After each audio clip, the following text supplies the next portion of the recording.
Hello everyone, जय हिंद, वंदे मातरम। सबसे पहले आप लोगों को महाशिवरात्रि की हार्दिक शुभकामनाएं।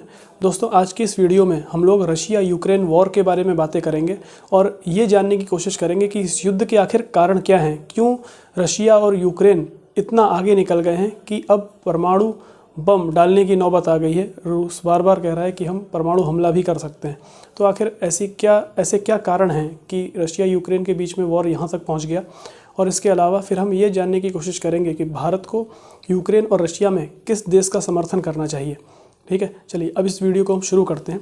तो सबसे पहले हम ये जान लेते हैं कि आखिर ये इतिहास इसके पीछे क्या है, क्या कुछ ऐसी बातें हैं जो कि रशिया यूक्रेन युद्ध के बारे में हमें जाननी ज़रूरी हैं। तो सबसे पहली बात आपको जानना पड़ेगा इससे पहले रूस के बारे में। तो देखिए,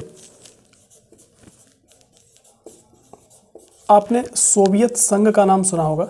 सोवियत संघ 1917 में सोवियत संघ की स्थापना होती है। और सोवियत संघ की स्थापना से पहले रूस एक ऐसा देश हुआ करता था जिसमें राजा का शासन चलता था और यहाँ के राजा को जार कहा जाता था। यानी इससे पहले जो रूस था, अगर हम रूस की बात करें तो रूस में जार का शासन था। जार, यहाँ के राजा को जार कहा जाता था। CZAR, जार, जार का शासन चला करता था। उसी समय यहाँ पर एक नेता का उदय हुआ रूस में जिसका नाम था लेनिन। नेता का नाम था लेनिन और लेनिन ने साम्यवादी क्रांति के माध्यम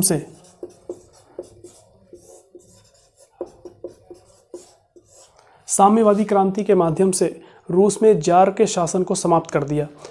जार की हत्या कर दी गई। उस समय जार था, जो राजा था उसका नाम था निकोलस और उसके पूरे परिवार की हत्या कर दी गई और वहाँ पर राजतंत्र समाप्त हो गया और साम्यवादी सरकार सत्ता में आ गई। और साम्यवादी सरकार मार्क्सवाद के सिद्धांत पर काम करती हैं। एक बहुत बड़े दार्शनिक रहे अपने समय के, जर्मनी के कार्ल मार्क्स।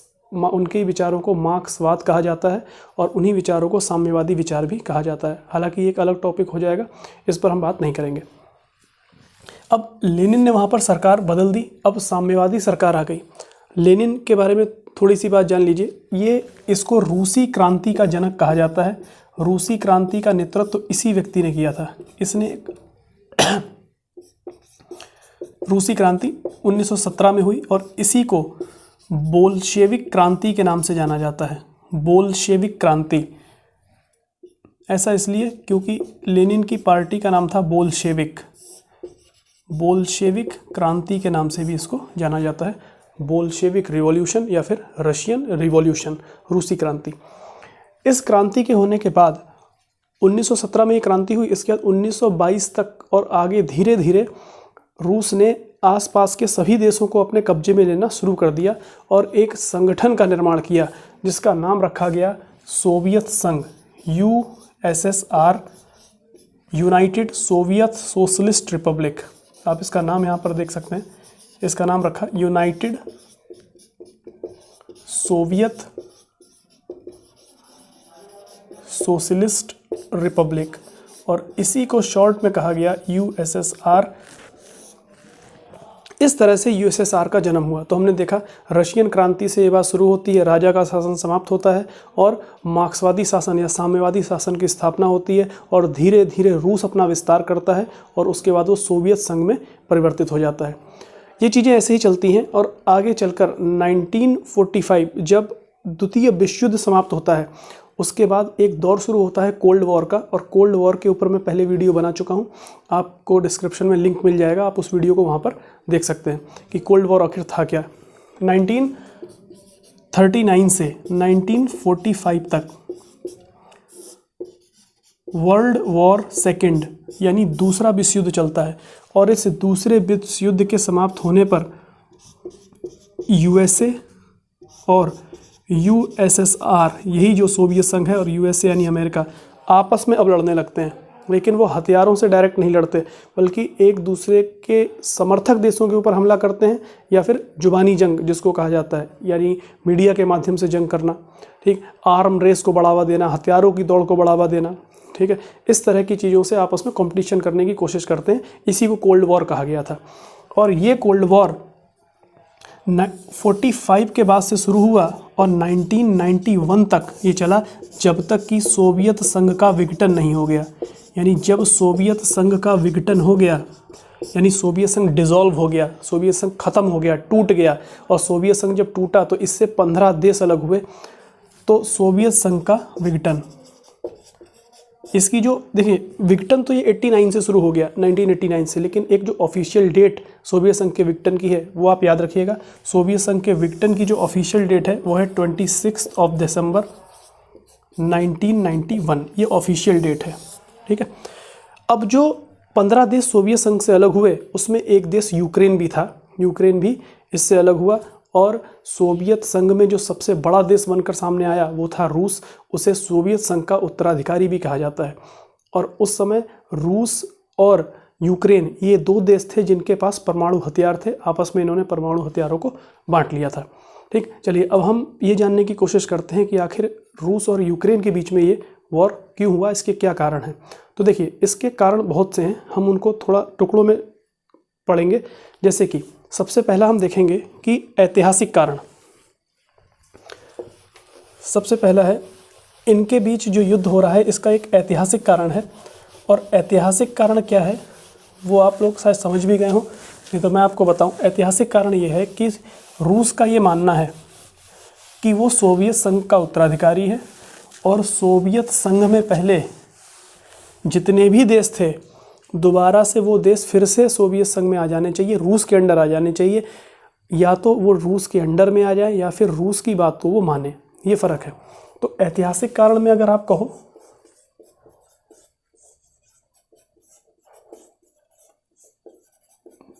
ऐतिहासिक कारण में, तो यूक्रेन एक समय पर सोवियत संघ का हिस्सा रहा है, सोवियत संघ का हिस्सा रहा है। और इसके अलावा आज भी यूक्रेन में रशियन बोलने वालों की एक बहुत बड़ी आबादी रहती है, जिनकी संस्कृति भी रशियन है, रूसी लोगों से मैच करती है, जिनकी भाषा भी रशियन है, और जिनका पहनावा, खान पान इत्यादि चीज़ें भी कैसी हैं, रशियन है। तो वो लोग रूस से अपना जुड़ाव ज़्यादा महसूस करते हैं, और ऐसे लोग यूक्रेन के पूर्वी हिस्से में ज़्यादा रहते हैं, जहाँ पर जो क्षेत्र इस समय विवाद का कारण बना हुआ है रशिया और यूक्रेन के बीच में। तो एक बार मैं आपको दिखाता हूँ यूक्रेन।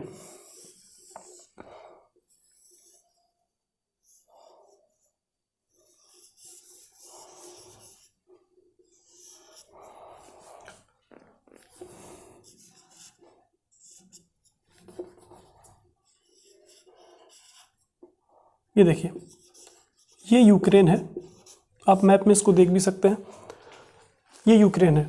यूक्रेन का ये जो आपको क्षेत्र दिख रहा है, इस क्षेत्र का नाम है क्रीमिया, इसका नाम है क्रीमिया।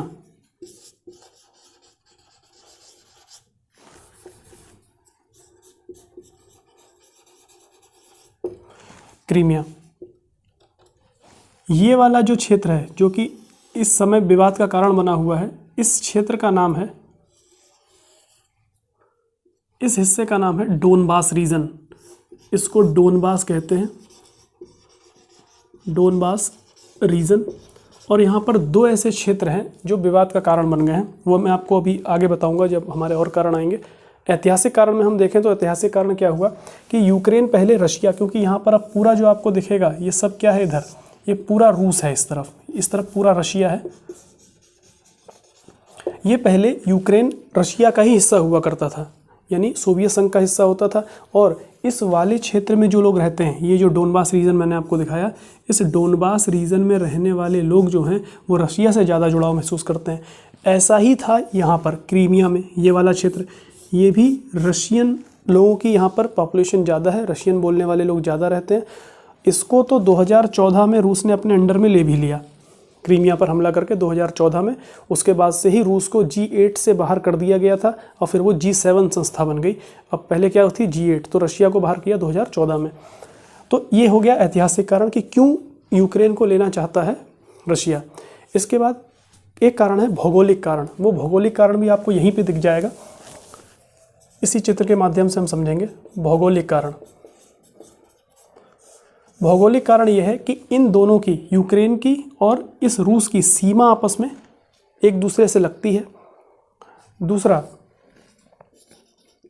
यहाँ पर काला सागर है इसके दक्षिण में और रूस के पश्चिम में काला सागर है।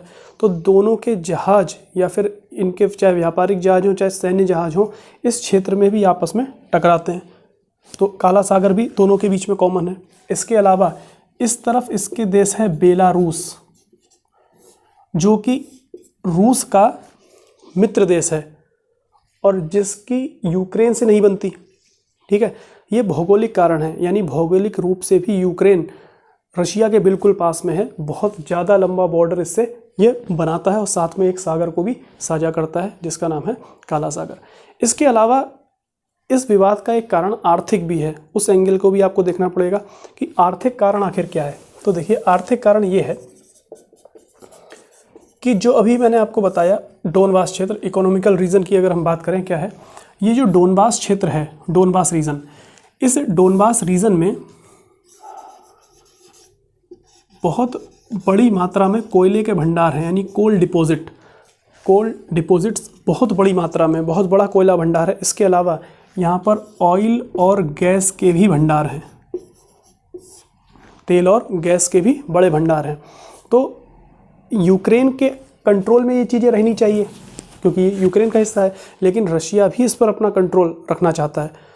इसके अलावा यूरोप के देश और अमेरिका भी इस क्षेत्र पर अपना कंट्रोल चाहते हैं क्योंकि यहाँ पर ज़्यादा से ज़्यादा मात्रा में उनको ऑयल गैस मिल सकता है और उनको कोल डिपॉजिट मिल सकते हैं, कोयले के भंडार मिल सकते हैं। एक तो आर्थिक कारण ये है, और यही आर्थिक कारण किसके लिए था पहले? क्रीमिया के लिए, क्योंकि यहाँ पर भी गैस और तेल काफ़ी ज़्यादा मात्रा में पाया जाता है। ठीक है, इसके अलावा अब इम्पोर्टेंट कारण हम समझते हैं, वो है राजनीतिक कारण और सामरिक कारण, यानी पॉलिटिकल एंड स्ट्रेटेजिक रीज़न क्या है, कॉज क्या है, उसको हम जानने की कोशिश करते हैं। तो यहाँ देखते हैं राजनीतिक कारण, और यहीं पर हम इसी को मिला के पढ़ लेंगे सामरिक कारण, यानी पॉलिटिकल एंड स्ट्रेटेजिक। ये रीज़न क्या है, ये देखिए,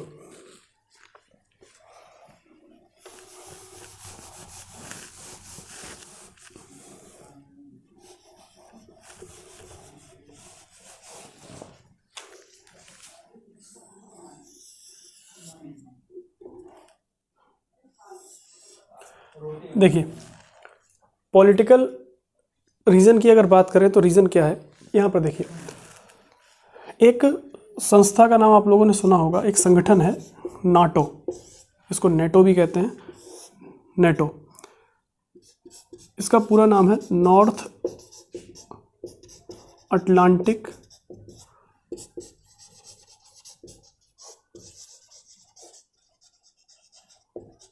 treaty Organization, North Atlantic Treaty Organization. ये 1949 में यूएसएसआर के विरोध में बनाया गया, यानी नाटो का निर्माण किसने किया है? तो यूएसए प्लस यूरोपियन कंट्रीज़ ने। किसके विरोध में किया? तो यूएसएसआर के विरोध में नाटो का निर्माण हुआ। अब जब नाटो बना तो वो यूएसएसआर के विरोध में बना है। अब वर्तमान में क्या हुआ कि जितने भी पूर्वी यूरोप के देश हैं, नाटो उन्हें अपने पास शामिल करने की कोशिश कर रहा है, जिसमें उसने 3 देश जो रूस से सीमा लगाते हैं, जिसमें एस्टोनिया, लातविया और लिथुआनिया, इनको नाटो में शामिल कर भी लिया है, इन तीनों देशों को। और ये बिल्कुल रूस से सीमा लगाते हैं। इन तीनों देशों को ही बाल्टिक कंट्रीज़ कहा जाता है, बाल्टिक कंट्रीज़, क्योंकि ये बाल्टिक सागर से सीमा लगाते हैं, बाल्टिक सी से सीमा लगाते हैं। ठीक है, ये बाल्टिक कंट्रीज इसमें शामिल हैं। हालांकि ये छोटे हैं तो इतना प्रभाव नहीं पड़ता, लेकिन अब यूक्रेन को भी नाटो में लाने की बात की जा रही है। तो यूक्रेन एक बड़ा देश है। अगर आप सोचिए, यूक्रेन अगर नाटो में शामिल हो गया तो यूक्रेन की ये पूरी पूर्वी सीमा जो है ये किससे लग जाएगी? लगी हुई किससे है? रूस से। तो नाटो भी इसके करीब आ जाएगा, यानी नाटो भी यहाँ तक अपना विस्तार कर लेगा। नाटो की जो सेना है वो भी यहाँ तक आ जाएंगी। ये डर रूस को है, और रूस कहता है कि हमारे देश की संप्रभुता और अखंडता के लिए ये चीज़ खतरा है कि नाटो हमारे समीप पहुंच जाए। अब नाटो को समीप क्यों नहीं पहुंचने देना चाहता? क्योंकि यूएसएसआर के विरोध में बना था नाटो। यूएसएसआर का विघटन हो गया लेकिन नाटो आज भी है। तो इसका मतलब क्या हुआ कि नाटो का यहाँ तक आना किसके लिए खतरा है? ये रूस के लिए खतरा है। इसीलिए रूस चाहता है कि यूएसएसआर यूक्रेन में शामिल ना हो। ये राजनीतिक कारण एक आप मान सकते हो, यूक्रेन नाटो में शामिल ना हो, इसको आप राजनीतिक कारण समझ सकते हैं, ठीक है। और ये सामरिक कारण भी है। स्ट्रेटेजिक पॉइंट ऑफ व्यू से अगर आप देखो, सामरिक महत्व की दृष्टि से देखें तो यूक्रेन का नाटो में जाना वाकई में रूस के लिए खतरा साबित हो सकता है। आप ठीक उदाहरण मैं आपको एक अगर दूँ, जैसे आप अगर सोचते हो कि आखिर ऐसा क्या हो गया कि अगर नाटो यूक्रेन में शामिल हो गया, आप मुझे बताइए। जैसे मैं आपसे कहूँ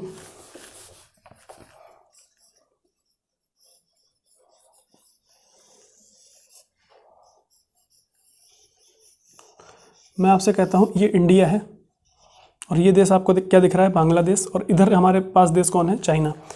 मैं आपसे कहता हूँ कि चाइना हमारा एक दुश्मन देश है, इस समय एनिमी कंट्री है चाइना, क्योंकि लगातार हमसे बॉर्डर पे लड़ रहा है। गलवान में भी हमारी लड़ाई हुई, उससे पहले डोकलाम में भी आपने विवाद देखा।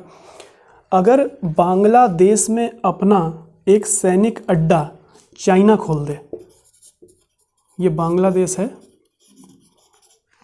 और यहाँ पर चाइना अपना एक सैनिक अड्डा खोल दे, बताइए ये भारत की एकता अखंडता के लिए, उसकी संप्रभुता के लिए खतरा होगा या नहीं? यही बात बिल्कुल सेम यहीं पे लागू होती है। यूक्रेन ये है, ये रशिया है। अमेरिका यहाँ पर आके अपनी सेना रख दे, क्या ये रूस के लिए खतरा होगा या नहीं होगा? होगा।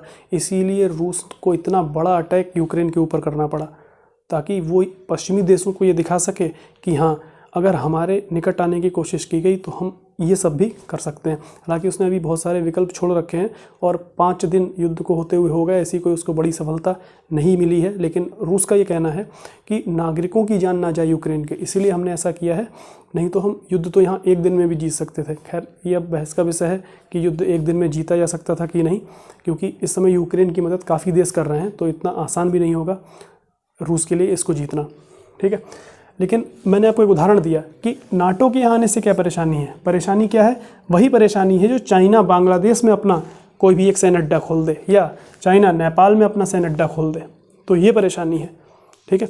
अब आपकी बात ये समझ में आ गई होगी। तो ये कुछ कारण थे। अब इसके अलावा आखिर अचानक से युद्ध इतना, इस युद्ध के होने से पहले हुआ क्या है, वो घटनाक्रम आपको एक बार देखना पड़ेगा।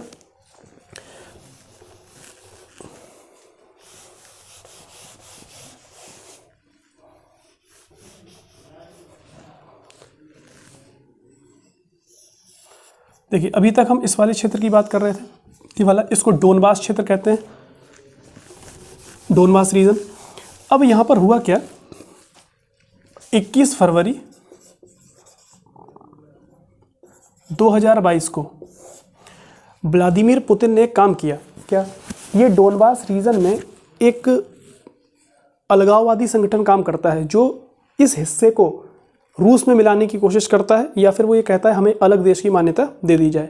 तो 2014 में जब क्रीमिया पर हमला किया रूस ने, तो इस संगठन ने भी, यहाँ पर जो संगठन था, इसने भी अपने क्षेत्र को स्वतंत्र घोषित कर दिया, यानी स्वघोषित देश बना दिया अपने आप। किसी ने मान्यता नहीं दी, रूस ने भी मान्यता नहीं दी, लेकिन बना दिया। कौन से क्षेत्र हैं वो आपको ध्यान से सुनना है, डोनबास रीजन में ही आते हैं। ये ऊपर जो क्षेत्र है ये वाला, इसका नाम है लुहांस्क, इसका नाम है लुहांस्क, और ये जो नीचे क्षेत्र है इसका नाम है डोनेस्क।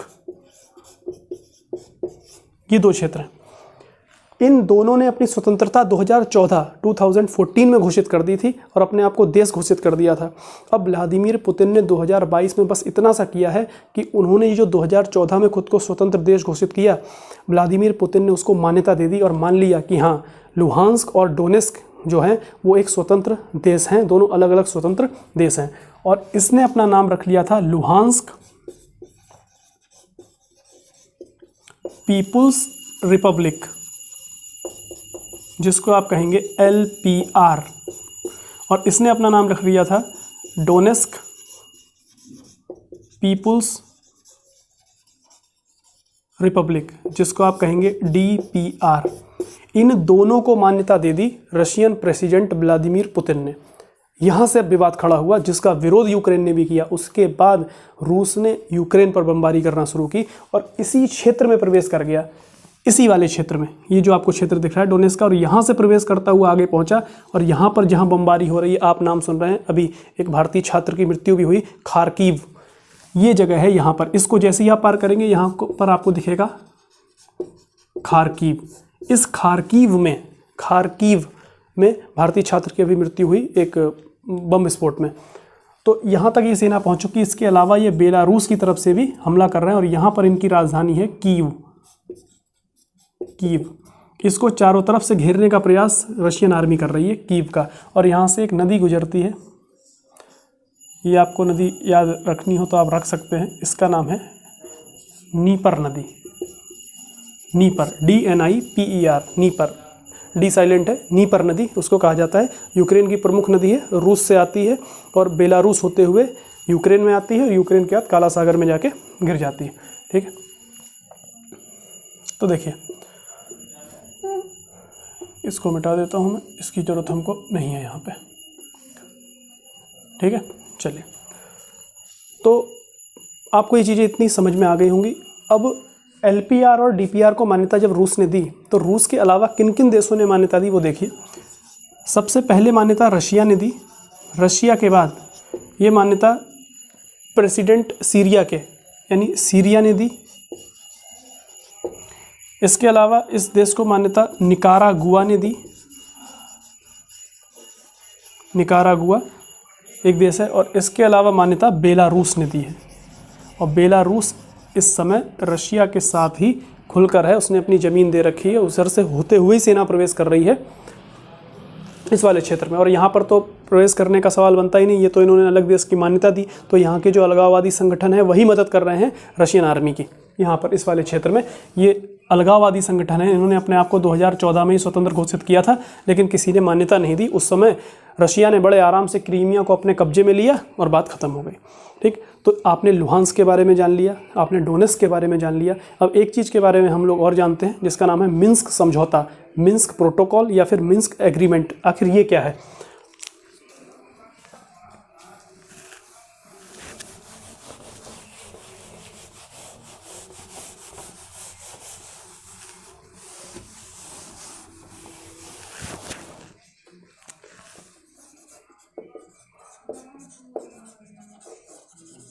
मिन्स्क एग्रीमेंट, देखिए मिन्स्क बेलारूस की राजधानी है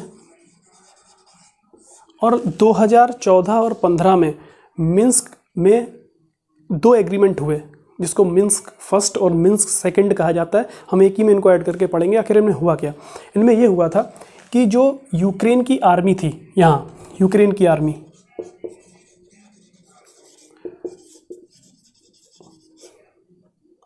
और इस वाले क्षेत्र के जो अलगाववादी संगठन थे यानी LPR और DPR,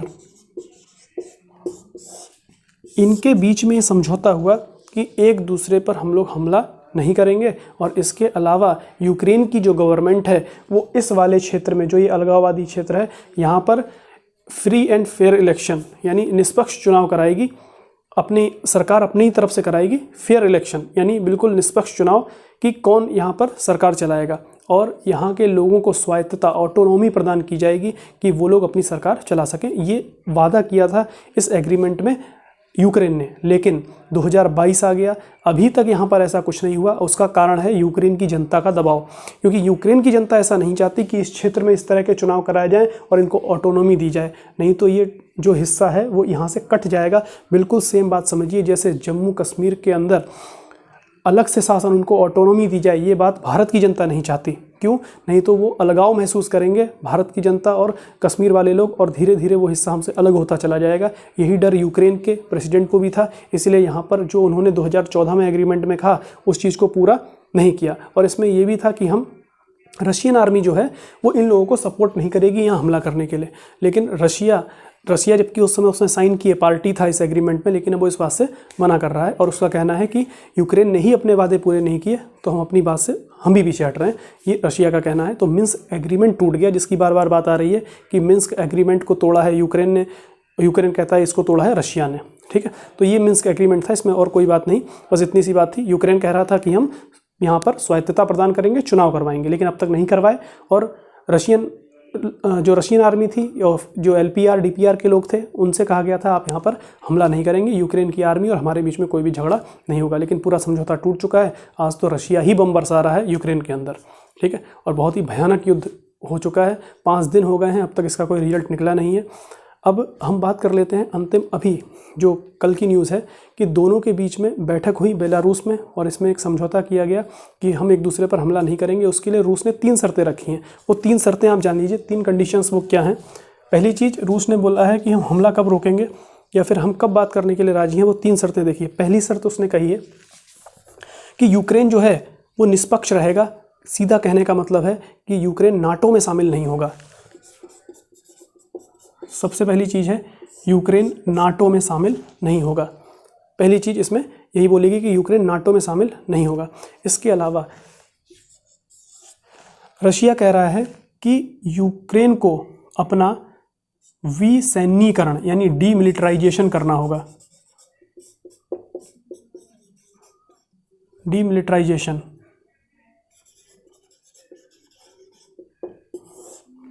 ठीक, यानी विसैन्यीकरण यानी सेना छोड़नी पड़ेगी, सेना नहीं रखेगा यूक्रेन।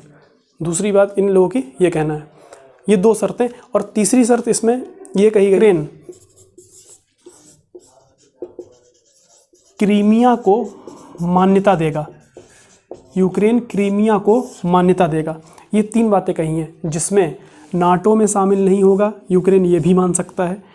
क्रीमिया को मान्यता देना थोड़ा मुश्किल है, लेकिन ये भी मान सकता है। लेकिन डीमिलिटराइजेशन कर देना नॉट पॉसिबल, क्योंकि यूक्रेन अपना डीमिलिटराइजेशन नहीं कर सकता। सोचिए, यूक्रेन के पास अगर आर्मी नहीं होती कितनी प्रॉब्लम हो जाती। और दूसरी बात, आज जो यूक्रेन के सामने इतना बड़ा संकट है कि रशिया आके उसके सिटी पर दनादन बम बरसा रहा है, उसका सबसे बड़ा रीज़न खुद यूक्रेन है। क्योंकि जब सोवियत संघ का विघटन हुआ तो परमाणु हथियार यूक्रेन को भी मिले थे। और मैंने जब आपको पढ़ाया क्लास में, मैंने आपको बताया चेरनोबिल, जो कि जहाँ पर एक न्यूक्लियर दुर्घटना हुई थी 1986 में, वो चेरनोबिल कहाँ है, परमाणु संयंत्र है, वो कहाँ पर है, यूक्रेन में है। यूक्रेन के पास भी परमाणु शक्ति थी, परमाणु बम था, लेकिन नाटो के दबाव में यानी यूरोपीय देशों के दबाव में यूक्रेन ने अपने सभी जितने परमाणु हथियार थे सबको समाप्त कर दिया, इस बिहाफ पर कि यूरोपीय शक्तियों ने, अमेरिका ने और यूरोपीय देशों ने उससे कहा कि हम तुम्हारी पूरी आर्थिक मदद करेंगे, आप अपने इन हथियारों को समाप्त कर दीजिए, जिससे कि यूरोप की रीजन में शांति बनी रहे। यूक्रेन उनकी बातों में आ गया, उसने अपने परमाणु हथियार समाप्त कर दिए। सोचिए, अगर आज यूक्रेन के पास परमाणु हथियार होता तो शायद ही रूस की इतनी हिम्मत होती कि वो अंदर तक आकर, कीव तक आकर बमबारी करता, अपनी फौज को भेजता। तो ये बहुत बड़ी चीज़ होती है। परमाणु शक्ति संपन्न देश किसी भी राष्ट्र को होना चाहिए, और ख़ासतौर से भारत को तो बिल्कुल होना चाहिए, जो कि चारों तरफ से अपने शत्रुओं से घिरा हुआ है। ठीक, तो एक ये भी बहुत बड़ी गलती थी यूक्रेन की, जो उसने ऐसा किया। भारत की तरह वो भी परमाणु हथियार रख सकता था, एक जिम्मेदार देश की तरह काम कर सकता था, लेकिन उसने नाटो के कहने पर सारे हथियारों को समाप्त किया आर्थिक मदद के लिए। तो ऐसी कोई खास आर्थिक मदद यूक्रेन को मिली नहीं। अगर आप यूरोप महाद्वीप में देखें तो सबसे ख़राब कंडीशन में यूक्रेन है पर कैपिटा इनकम के हिसाब से, यानी प्रति व्यक्ति आय यूक्रेन में ही सबसे कम है यूरोप में, आप इसको देख सकते हैं। इसके अलावा एक आध बातें हम और चर्चा कर लेते हैं यहाँ पर। भारतीय छात्र जो हैं वो फंसे हुए हैं यूक्रेन में, मेडिकल की पढ़ाई करने गए थे। अब आपको ये समझना होगा मेडिकल की पढ़ाई करने आखिर भारतीय छात्र यूक्रेन में क्यों गए हैं।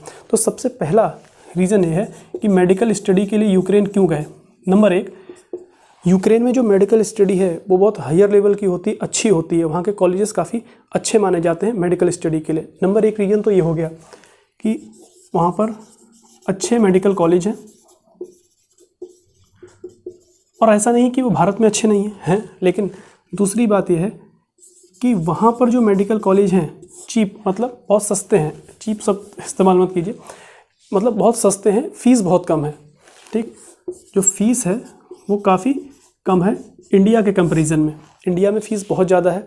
इसके अलावा वहाँ पर कई बड़े बड़े जो मेडिकल कॉलेज हैं, जो कि बहुत अच्छे कॉलेज हैं, वो कोई भी एंट्रेंस टेस्ट नहीं लेते हैं, सीधे आप वहाँ पर फीस सबमिट करके एडमिशन ले सकते हैं। जबकि भारत में नीट एग्ज़ाम होता है, आप अगर उसको पास करेंगे, काउंसलिंग आपकी होगी, तब आप एडमिशन ले पाएंगे। और बहुत बड़ी संख्या में भारत में नीट के एग्ज़ाम में विद्यार्थी असफल होते हैं और उनमें से ज़्यादातर विद्यार्थी यूक्रेन जैसे देशों की तरफ मेडिकल स्टडी के लिए बढ़ते हैं आगे। इसके अलावा यूक्रेन में जो मेडिकल कॉलेजेस हैं, वहाँ से अगर आप डिग्री करके आते हैं, आपको इंडिया में एक एग्ज़ाम क्वालिफाई करना होता है, उसके बाद आपकी डिग्री वैलिड कर दी जाती है।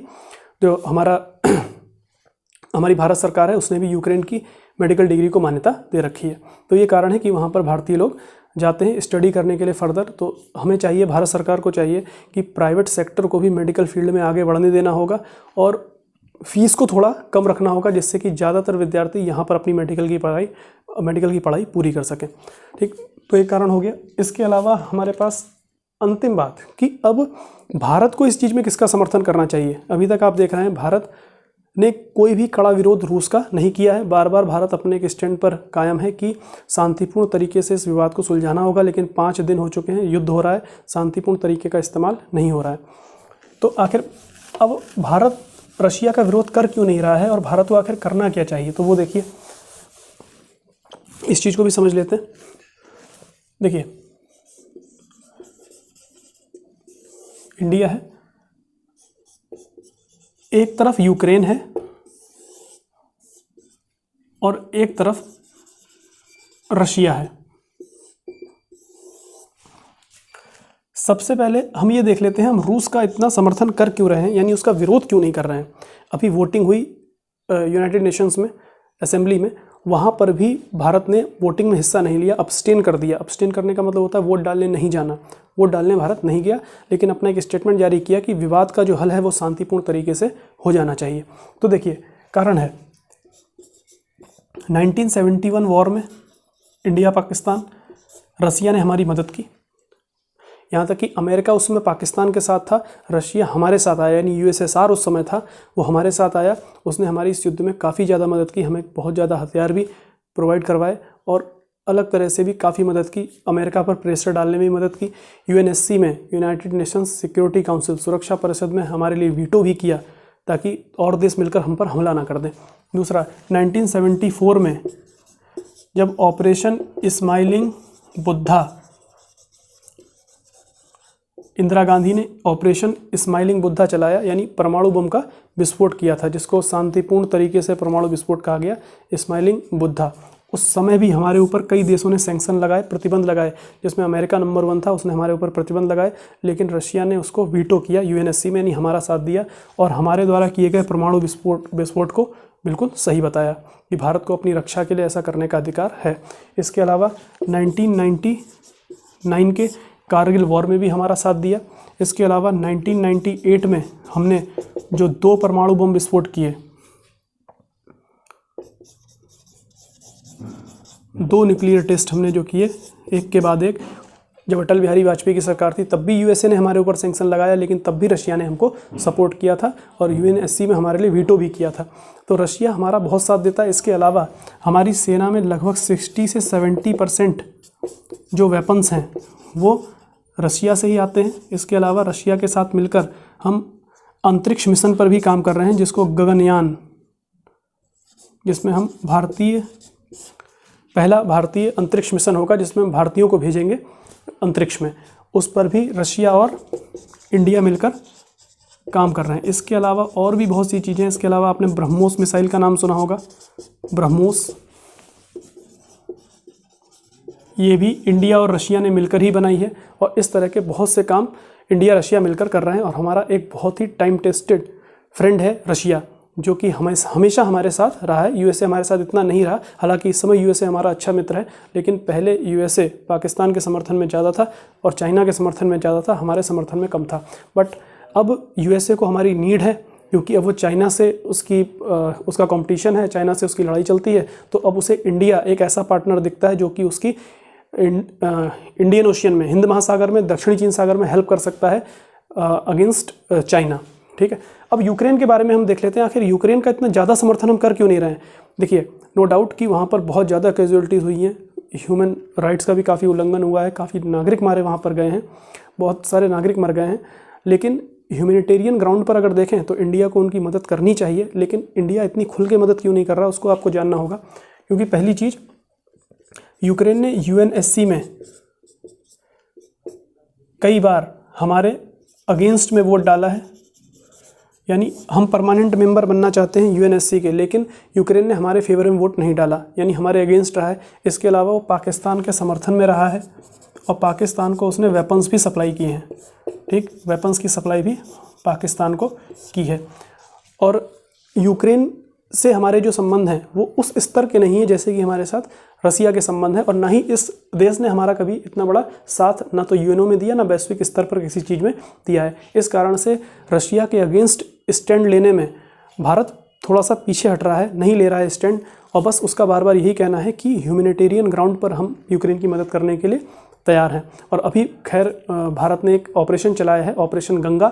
ऑपरेशन गंगा आपको जानना ज़रूरी है, क्योंकि इससे पहले अभी अफ़गानिस्तान में जब हमें वहाँ से अपने एयरलिफ्ट करना था अपने भारतीयों को, तब भी एक ऑपरेशन चलाया गया था जिसका नाम था ऑपरेशन देवी शक्ति, ऑपरेशन देवी शक्ति। अब जो ऑपरेशन चल रहा है वो उसका नाम है ऑपरेशन गंगा। इस चीज़ को आप ज़रूर याद कर लें, ऑपरेशन गंगा। और इस ऑपरेशन गंगा के तहत जो यूक्रेन में हमारे इंडियंस फंसे हुए हैं उनको बाहर निकालेंगे हम एयर इंडिया और अपनी इंडियन एयरफोर्स की मदद से। इसके लिए 4 मंत्रियों को भी वहाँ पर भेजा जा रहा है, जिसमें ज्योतिरादित्य सिंधिया भी एक हैं, उनको भी वहाँ पर भेजा जाएगा। इस समय सिविल एविएशन मिनिस्टर हैं वो, ठीक। तो आई होप आपकी समझ में ये चीज़ें आई होंगी। ऑपरेशन गंगा, भारत का स्टैंड आखिर क्या होना चाहिए, ये आप खुद ही अंदाज़ा लगा सकते हैं कि एक देश ने हमारा इतना साथ दिया और एक देश ने साथ नहीं दिया। हाँ, लेकिन मानवीय तौर पर, मानवीय मदद के हिसाब से हम यूक्रेन के साथ खड़े रहेंगे, लेकिन हम समर्थन किसका करेंगे या फिर ज़्यादा फेवर किसको करेंगे, वो रशिया को, क्योंकि आपके सामने है, क्योंकि बहुत बड़ा देश है, हमारी बहुत उसने हेल्प भी की है, तो आप इस हिसाब से समझ सकते हैं आपको हेल्प इसकी करनी पड़ेगी। इसीलिए भारत उसके खिलाफ कोई भी बड़ा स्टैंड नहीं ले रहा है, ठीक है। आई होप आपको ये वीडियो समझ में आया होगा। Thank you very much. इस वीडियो को लाइक करें, शेयर करें और चैनल को सब्सक्राइब करें। Thank you.